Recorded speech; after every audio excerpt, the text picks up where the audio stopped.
El 6 de octubre de 1974, la localidad de Ossett, en Inglaterra, fue testigo del homicidio de Christine Taylor a manos de su esposo Michael Taylor, quien, solamente horas antes, había sido objeto de un exorcismo.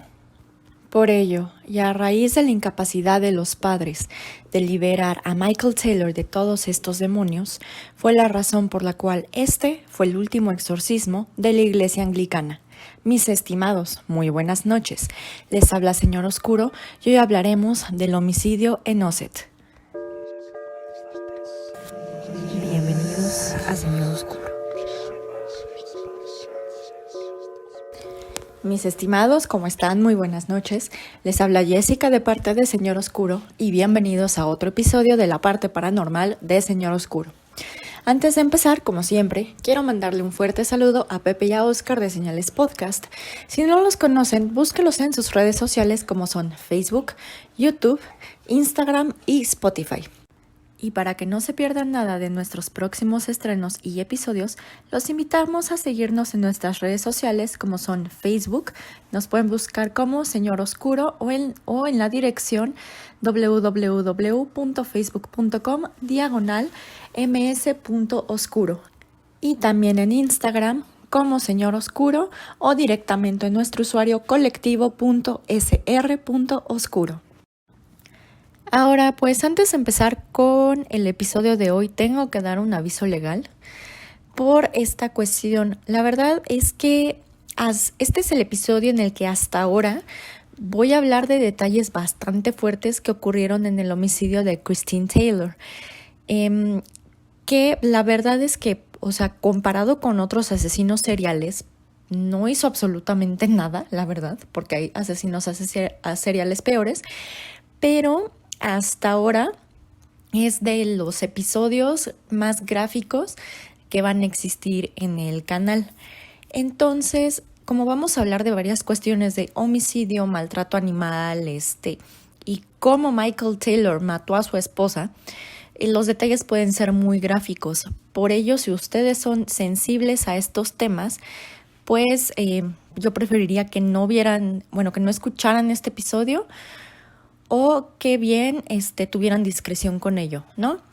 Más que nada por estos temas, a pesar de que después probablemente hablemos de asesinos seriales que hicieron cosas peores a Michael Taylor, la verdad es que los detalles de este homicidio sí pueden perturbar a algunas personas. Entonces, si son muy sensibles a estos temas, yo les recomendaría que pues aquí paren el episodio y vean, y escuchen otro. Pero pues si no les molesta este tipo de detalles, empecemos. Para este episodio nos tenemos que situar en el año de 1974, en la localidad de Havercroft, en el distrito de Ossett, en Inglaterra, específicamente en West Yorkshire. En esta localidad vivía Michael Taylor, de 31 años, junto con su esposa Christine Taylor, de 29 años, sus 5 hijos y el perro de la familia, que era en ese momento un poodle.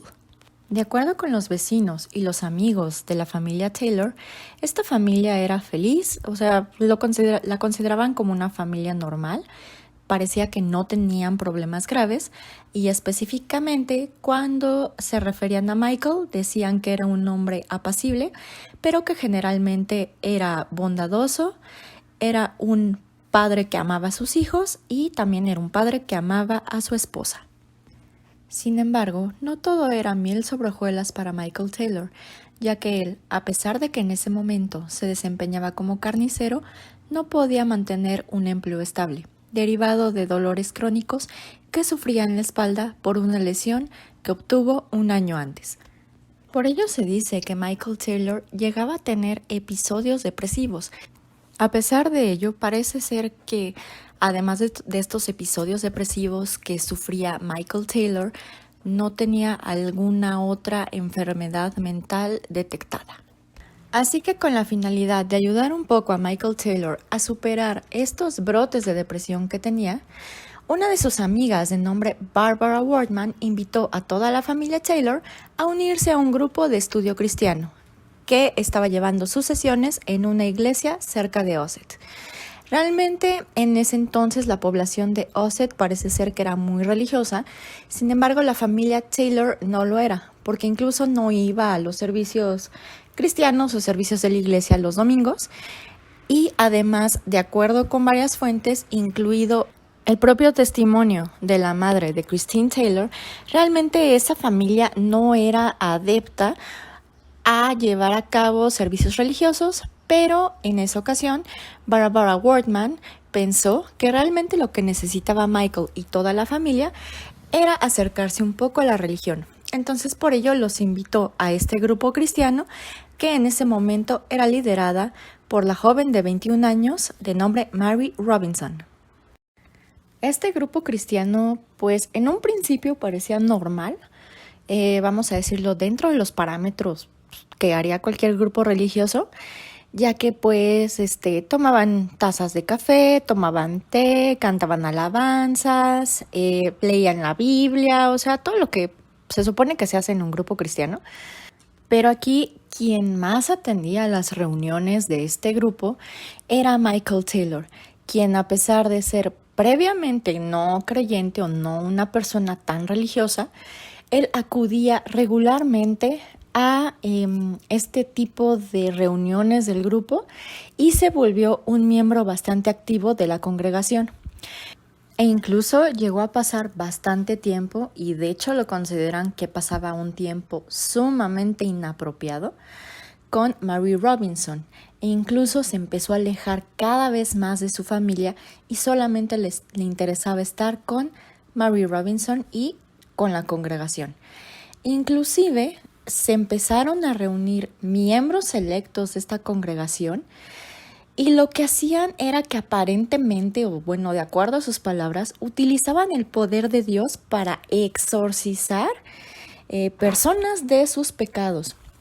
Ahora, este es un tema que se me hace bastante extraño porque si ustedes recordarán, y ya sé que siempre me voy a este episodio, pero en el caso de posesiones y exorcismos se habló de que un exorcismo tal cual tiene que ser practicado por un padre con ciertas características y que además este padre tiene que recibir aprobación del arzobispo o del obispo. Y pues aquí en este caso no se trataba de un arzobispo del obispo, sino que se trataba de una pastora de 21 años que aparentemente o según sus palabras realizaba exorcismos que para mí pues eran más una plegaria de liberación.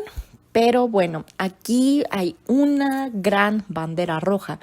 De por sí con los temas de grupos religiosos yo tengo algo por cuanto a varias cuestiones, pero el hecho de decir que estaban haciendo exorcismos y que de hecho lo hacían como que utilizando el poder de Dios, eso es una bandera roja bastante grande, pero ya verán por qué en este caso se considera así.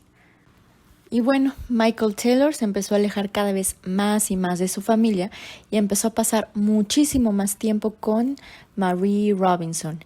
Incluso se dice que una vez ellos atendieron un ritual solos en el que consistió que toda la noche se la pasaron haciéndose mutuamente la señal de la cruz. Ello fue para evitar, no sé, yo creo que espíritus malignos o algo así, pero aparentemente este tipo de rituales ya eran muy seguido o eran muy habituales entre Mary Robinson y Michael Taylor. E inclusive, de acuerdo con las fuentes que encontré, tanto Mary Robinson como Michael Taylor empezaron a hablar en lenguas. De hecho, dice literalmente, they began to speak in tongues. Realmente no dice qué lenguas hablaron, o sea, si se parecía al latín, al arameo antiguo, al hebreo antiguo, lo que sea, pero empezaron a hablar lenguas que no eran conocidos o conocidas por los miembros del grupo. Entonces, esta es otra bandera roja, o sea, porque sí, creo que no me ha tocado, bueno, al menos a mí no me ha tocado conocer de un grupo religioso como tal, pero que hable en este tipo de lenguas. E incluso podría yo decir, y ya sé que siempre me voy a este episodio, pero si checan el episodio de posesiones y exorcismos, ahí hablamos que uno de las señales de posesión es hablar en lenguas extrañas, ¿no? Entonces, pues aquí otra bandera roja, en que Michael Taylor y Mary Robinson, en estos rituales privados que tenían, empezaban a hablar en lenguas. Quién sabe por qué, quién sabe qué lengua era, pero quédense con esta idea que es otra bandera roja. Y como era de esperarse, también la actitud de Michael Taylor cambió demasiado con su familia, ya que además de ausentarse mucho tiempo de su casa, también lo que hacía era que siempre que estaba ahí se mostraba irritable y se la pasaba discutiendo con Christine. Entonces, pues ya se imaginarán qué pasó y si no se los cuento. Un día, Christine se hartó de la actitud de Michael y enfrente de toda la congregación acusó públicamente a Michael Taylor de que él era infiel con Mary Robinson. En ese momento, Michael Taylor perdió la cabeza y se fue no en contra de su esposa Christine, sino que se fue en contra de Mary Robinson. Él de repente se volvió bastante agresivo y violento. Se acercó a Mary Robinson y según de acuerdo a las fuentes, le empezó a cachetear y le empezó a agredir física y verbalmente. Aparentemente, y de acuerdo con la propia Mary Robinson, se necesitó de 3 hombres para lograr someter a Michael Taylor. Ahora también, de acuerdo con declaraciones de Mary Robinson, justo cuando Michael Taylor le estaba atacando, dice que volteó a ver a Michael y que vio que todas sus facciones habían cambiado, que incluso se veía casi bestial, que de hecho se le quedó viendo a Michael y que tenía una mirada bastante perturbadora y salvaje en sus ojos. También de acuerdo con las propias declaraciones de Mary Robinson de esa noche, dice que ella empezó a gritarle a Michael en lenguas y que Michael le siguió gritando en lenguas. Dice que estaba al borde de la muerte y que aparentemente ella sabía que solamente el nombre de Jesús la salvaría y por ello empezó a repetir una y otra vez el nombre de Jesús. Dice también que cuando Christine Taylor le escuchó, ella empezó a repetir también el nombre de Jesús. Y de acuerdo con Mary Robinson, el hecho de repetir el nombre de Jesús una y otra vez esa noche ayudó a que Michael Taylor no la asesinara. Después de este incidente, le preguntaron a Michael Taylor qué había pasado y él manifestaba que no recordaba nada del incidente y que de hecho no sabía y no recordaba haber atacado ni a su esposa ni a Mary Robinson. De todas maneras, parece ser que recibió perdón completo de la congregación. Dijeron, sí, no te preocupes, pero quedaron de verlo más de cerca. Ello a efecto de evitar otra posible confrontación. Sin embargo, la condición de Michael Taylor no mejoró con el transcurso de los días e inclusive empeoró. Todas estas noticias llegaron a oídos de diversos padres locales y fue el momento en el que el vicario local llegó a la conclusión de que probablemente Michael era sujeto de fuerzas demoníacas y por ello debería de practicarse un exorcismo. En este caso, 2 ministros, bajo los nombres del padre Peter Vincent y el reverendo Raymond Smith, decidieron realizar el exorcismo, mismo que se llevó a cabo a las 12 de la noche del día 5 de octubre de 1974, en una iglesia en Barnsley. Ahora, aquí hay un tema, las fuentes difieren, porque las fuentes primero hacen referencia a una iglesia que se llama St. Thames, o sea, San Támesis o algo así. Al momento de buscarla no le encuentras, o bueno, no la encontré yo. Y cerca de al menos de esta región de Barnsley existen 2 iglesias anglicanas, que es la iglesia de Santo Tomás y la iglesia de San Jorge. Entonces, pues aquí realmente todas las fuentes, a pesar de que refieren a la iglesia de St. Thames, al momento de que uno las busca no las encuentra. Entonces, pues parece ser que este exorcismo ya sea que se llevó a cabo en la iglesia de San Jorge o en la iglesia de Santo Tomás, pero bueno, y que ambas se encuentran localizadas en la localidad de Barnsley, en Reino Unido. Con independencia de lo anterior, parece ser que este exorcismo fue planeado de la noche a la mañana.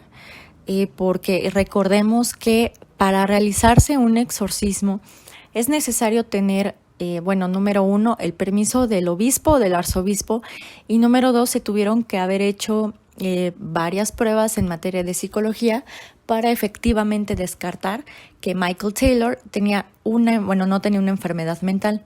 En este caso no se hizo. Entonces, el exorcismo quedó para ser realizado a las 12 de la noche del día 5 de octubre de 1974. Aquí, un miembro del mismo grupo religioso condujo a la familia Taylor, incluidos los 5 hijos, a esta iglesia. Los hijos se fueron a dormir a la parte de arriba, mientras que Michael y su esposa Christine se separaron, ya que a ambos les iban a hacer una especie de ritual de exorcismo. En el caso de Christine, parece ser que su ritual fue mucho más relajado, mucho más leve, pero lo interesante comienza con el ritual de Michael. Aquí aparentemente, para que no estuviera batallando, lo amarraron al piso. Michael empezó a sufrir convulsiones, estaba blasfemando, estaba gritando, le estaba escupiendo e intentando morder a todos los que se le acercaban. Parece ser que mientras estaba haciendo el exorcismo le quemaron una cruz de madera que él portaba porque decían que ya estaba contaminada con fuerzas diabólicas. También varios miembros de este grupo religioso estaban bailando alrededor de los exorcistas y de Michael mismo. Y también se dice que hicieron que Michael intentara tragarse una cruz y lo estaban bañando en agua bendita mientras le estaban gritando que se arrepintiera de sus pecados. Esto, pues la verdad no me suena, es un exorcismo poco ortodoxo, si de por sí los exorcismos no son ortodoxos, pero sí, realmente parece que en este exorcismo lo quebraron física y mentalmente. Sobre todo porque, pues, ¿quién te está bañando en agua bendita mientras te están empujando una cruz en la garganta y gritándote que te arrepientas de tus pecados, ¿no? Pero bueno, después de 8 horas maratónicas de un largo exorcismo, los padres decidieron que tenían que descansar, ya que habían logrado expulsar a 37 de 40 demonios que tenía Michael. Entre ellos los que se encontraban los demonios que representaban el incesto, la bestialidad, la herejía, la lujuria, el conocimiento carnal y la blasfemia, quedando 3 demonios por expulsar, vamos a decirlos así, que eran el demonio de la locura, de la ira y del asesinato. Sí, curioso, el demonio más importante no lo expulsan, no se hubieran cambiado de demonios, no sé, cambias incesto por el demonio del incesto por el del homicidio o algo así, ¿no? Pero bueno, punto es que los padres, de manera bastante extraña, aprobaron que Michael y su familia se fueran a su hogar a descansar y ellos también decidieron irse a descansar para lograr recuperar un poco de las energías y continuar con el exorcismo al día siguiente, horas después. Sin embargo, cuando dieron esta decisión, la esposa de uno de los ministros, llamada Margaret Smith, de repente dijo que tuvo una especie de visión o que sintió como el llamado de Dios que le estaba diciendo que por favor terminaran con el exorcismo en ese momento, ya que de no hacerlo, el demonio que representaba al asesinato o al homicidio iba a escapar de Michael e iba a matar a Christine. De hecho, aparentemente esta información se la hizo llegar a los 2 padres y de hecho casi les rogó de que completaran el exorcismo en ese momento, pero le dijeron que no había problema y que de hecho se podían ir a cada quien a sus respectivos hogares para descansar y prepararse después para la continuación del exorcismo. Por esta razón, llevaron a Michael y a Christine Taylor a su respectivo hogar, mientras que a los niños los condujeron a la casa de uno de los abuelos, para que así la pareja pudiera descansar y pudiera prepararse para la continuación del exorcismo. Sin embargo, a las 9:45 de la mañana ocurrió lo inesperado. En ese momento se encontraba el oficial de policía de nombre Ian Walker haciendo sus rondines habituales en la calle cuando de repente vio a una persona cubierta al parecer de pintura roja y corriendo desnudo por la calle, salvo por sus calcetines. Al momento de acercarse, se dio cuenta que probablemente la pintura roja realmente era sangre. Es decir, esta persona a la que encontró en la calle estaba cubierta de sangre. Sin embargo, no se veía alguna herida visible, por lo que parecía que la sangre era de otra persona. Cuando se acercó a este hombre se puso en posición fetal y empezó a gritar: «Es la sangre de Satán, es la sangre de Satán, es la sangre de Satán». Evidentemente, toda esta escena trajo a una pequeña multitud, quienes algunos lograron identificar a este hombre como Michael Taylor, e inclusive le dieron la dirección de Michael al oficial de policía, a efecto de que fuera a corroborar si en el domicilio estaban bien. Cuando el oficial de policía llegó a la casa de la familia Taylor, curiosamente se encontró con otros oficiales de policía en la puerta de la entrada, pero algo no andaba bien, ya que uno de los oficiales de policía estaba arqueando y vomitando. Al momento de preguntarle al oficial qué es lo que había pasado, el oficial solamente se limitó a decir: «No vas a querer ver esto, hijo. No he visto nada como ello antes y he visto varias cosas. Es la esposa, no tiene. La desmembró, hijo. Realmente es un desastre allá adentro. No dejó mucho de ella. No lo quieres ver, ¿eh?» De todas maneras, el oficial de policía entró a la casa y se dio cuenta de lo que estaba hablando su compañero. Ahora, aquí voy a hacer una pequeña pausa. Aquí vienen los detalles bastante, vamos a decirlo, perturbadores, o que pueden llegar a ser perturbadores para muchas personas. Entonces, pues si no quieren saber cómo quedó el cuerpo de Christine, pues adelántenle como 1 minuto o 2 minutos. Pero si de todas maneras lo quieren saber y tienen mucha curiosidad, pues les contaré cómo se veía la escena del crimen. Aparentemente, los oficiales de policía llegaron a la casa de la familia Taylor porque habían escuchado una conmoción o una especie de pelea. Pero bueno, el interior del cuarto de la entrada estaba destrozado, con signos de destrucción aparente. Además, se encontró en todo el cuarto, inclusive en las paredes, pedazos de carne y lo que parecía ser pedazos de materia cerebral. En la sala de estar encontraron los cuerpos de Christine Taylor y de el poodle de la familia, casi irreconocibles. En un ataque maníaco y realmente lleno de ira, Michael había desnudado y ahorcado a Christine y literalmente le había quitado la cara.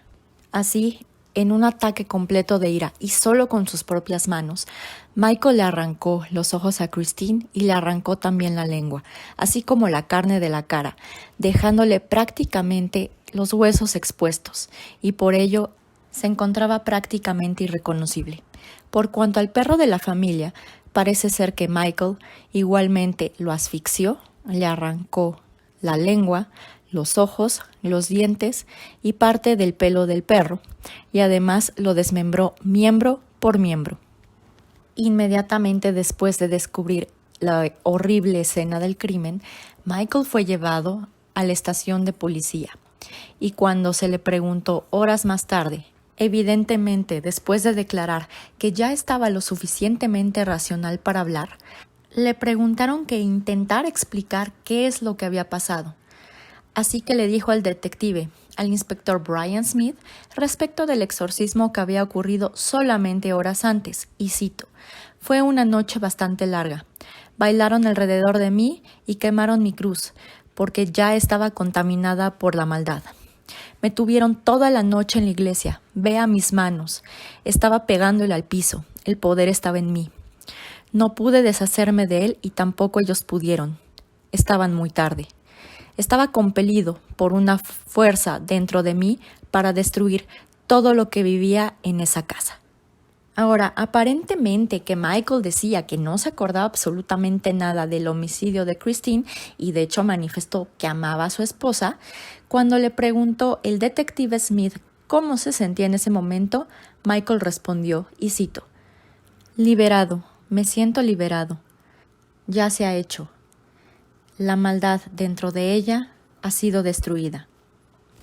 Después de esa declaración, Michael Taylor fue arrestado por el homicidio de Christine Taylor y fue enviado al hospital de Broadmoor en Berkshire para esperar el juicio. Se dice que mientras él estaba esperando el juicio en este hospital, Michael parece ser que estaba bastante tranquilo, pero que se la pasaba o en silencio o durmiendo. En marzo de 1975 comenzó el juicio de Michael Taylor por el asesinato de su esposa Christine. Al momento de empezar el juicio, específicamente en los llamados alegatos de apertura, el fiscal que se encontraba liderando esa investigación, el señor Geoffrey Baker, le dijo al jurado que la evidencia que iban a escuchar iba a hacerles creer que todavía se encontraban en la época del medievo. Ahora, ni la fiscalía ni la defensa negaron que, en el juicio, que Michael Taylor tenía un trastorno mental severo. Inclusive, Michael mismo testificó ante jurado y dijo que no tenía memoria de lo que había pasado, de hecho que no tenía recolección del homicidio de Christine, que él amaba profundamente a su esposa y que realmente él estaba bajo control de fuerzas malvadas y sobrenaturales y que de hecho él tenía la sospecha de que también Christine había sido poseída por demonios, sin dar otra explicación.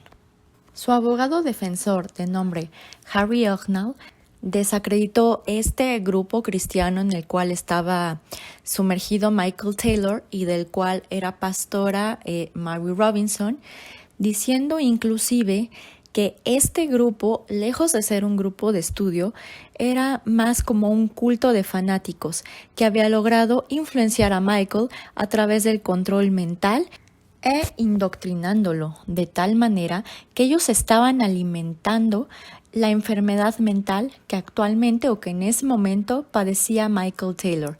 En algún momento, el abogado defensor Harry Ognall describió al grupo religioso como neuróticos, alimentando neurosis a otro neurótico.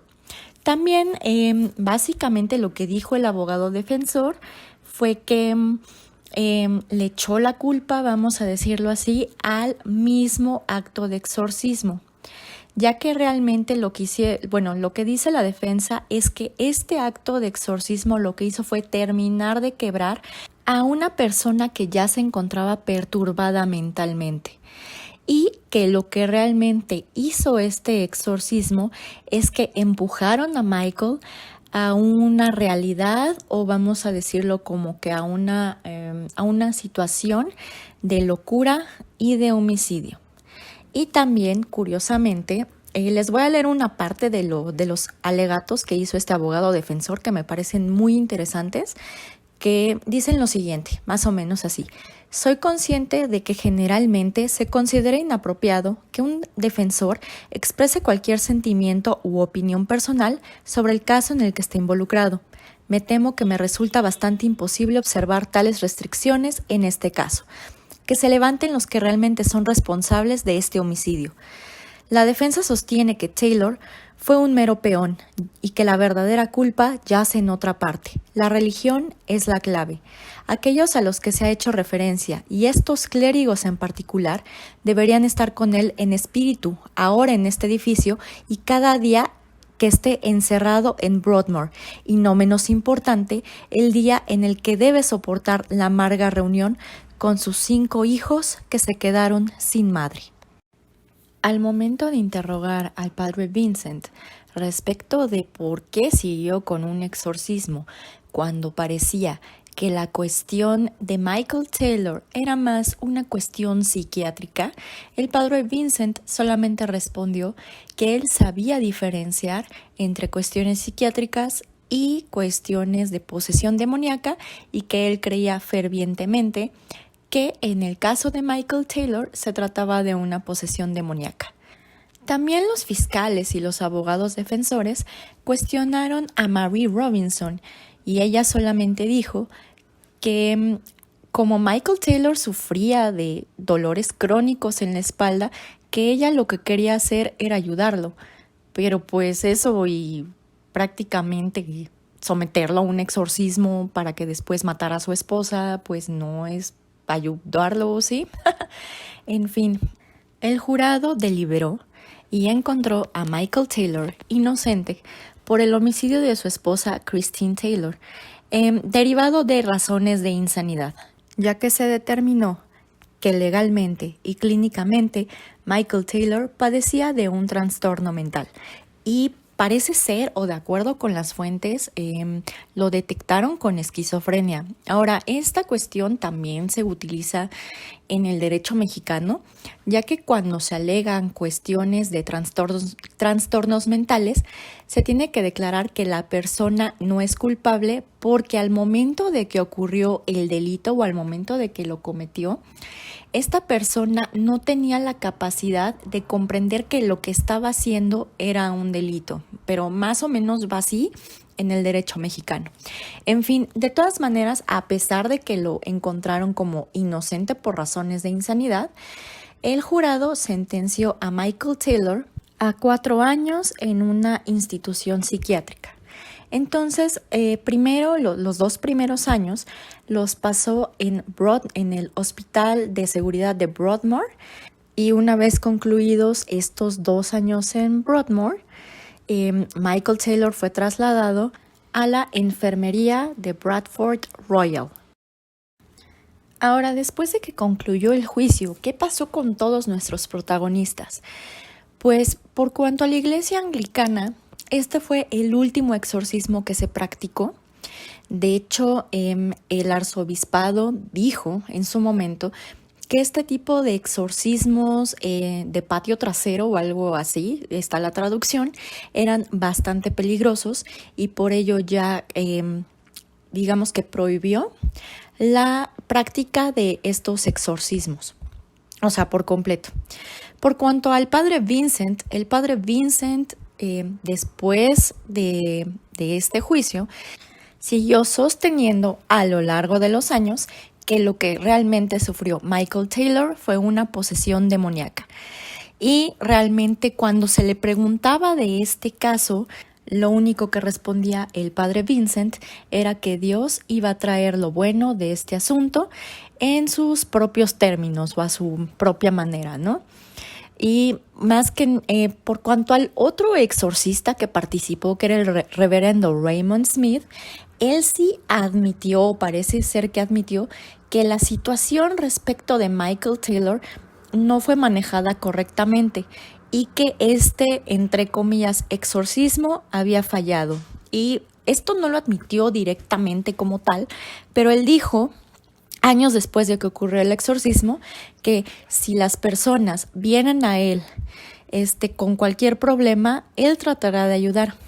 Les dará confort como él pueda, pero él también es un hombre ordinario con errores humanos. O sea, que está diciendo que pues evidentemente, o bueno, lo que está dando a entender es que este exorcismo falló. ¿Qué pasó con el protagonista principal de nuestra historia, que es Michael Taylor? Bueno, al parecer, después de cumplir con su condena en la enfermería de Royal, Michael Taylor regresó a Ossett, pero se desconoce si después llegó a tener una relación con sus 5 hijos. Y además parece ser que estos síntomas de depresión se agravaron con el tiempo e incluso Michael Taylor intentó quitarse la vida 4 veces. Entre ellas destacan que se intentó cortar las venas e intentó saltar de un puente. La vida de Michael Taylor como tal permaneció lejos de la luz pública hasta julio de 2005, en el cual fue arrestado por abuso sexual a una menor de edad. Ahora, parece ser que cuando lo arrestaron los policías, él admitió que era todo su culpa e incluso le preguntó a los policías si iba a regresar a Broadmoor por asesinar a su esposa. De acuerdo con el juicio, el juez en su momento determinó que los hechos que habían ocurrido en 1974, es decir, el homicidio de su esposa y en este caso el abuso sexual eran distintos y que por ello no se podía tomar en consideración los hechos del homicidio de la esposa. Entonces aquí lo que pasó fue que permaneció, digamos que en custodia policial por toda una semana. Y durante esta semana parece ser que los síntomas que habían aquejado a Michael en 1974, es decir, los síntomas psiquiátricos, habían resurgido. Sin embargo, una vez que se le dio la condena, que fue de 3 años de servicio comunitario, pues porque básicamente él era primo delincuente, o vamos a decir era el primer delito sexual por el que se le condenaba, estos síntomas desaparecieron. Pero claro, evidentemente, digamos que fue una condena condicional, porque fue ok, tienes servicio comunitario, pero tienes que seguir con tratamiento psiquiátrico. Pero en fin, ya quedará en ustedes determinar si efectivamente se trató de una posesión demoníaca o de una enfermedad mental. Para mí, pues no tengo suficiente información para determinar si efectivamente fue una posesión demoníaca o no, pero más que nada como que me llama la atención de que este grupo, o bueno, las prácticas de este grupo de religiosos, ¿no? Sobre todo por este tema de que aparentemente podían liberar a las personas a través de la oración y los exorcismos cuando realmente no era un exorcismo en forma como tal. Entonces, o sea que solamente eran meras plegarias de liberación. Y pues sí, de hecho, por el momento no tengo suficiente información para efectivamente determinar si se trata o no de un exorcismo. Entonces, pues, ustedes saben que ustedes tienen la última palabra en esto. En fin, pues mis estimados, espero les haya gustado el episodio de hoy. Ya trataré de hablar de otras cosas además de posesiones, aunque creo que les gusta. De todas maneras, para que no se pierdan de ningún episodio, síganos en nuestras redes sociales, que es en Facebook como Señor Oscuro o en Instagram como Colectivo Señor Oscuro. De todas maneras, vamos a dejar los links en la descripción de este episodio. E igual saben, saben que si tienen algún comentario, sugerencia, alguna historia que nos pueden contar, la caja de comentarios está abajo. Pero sin más por el momento, pues yo me despido. Espero tengan una muy bonita semana. Aguanten la cuarentena que pues ahí vamos. Esperemos que no pierdan la cabeza y pues nosotros seguiremos dándoles contenido para que lo disfruten. En fin, sin más por el momento, Señor Oscuro se despide. Muy buenas noches.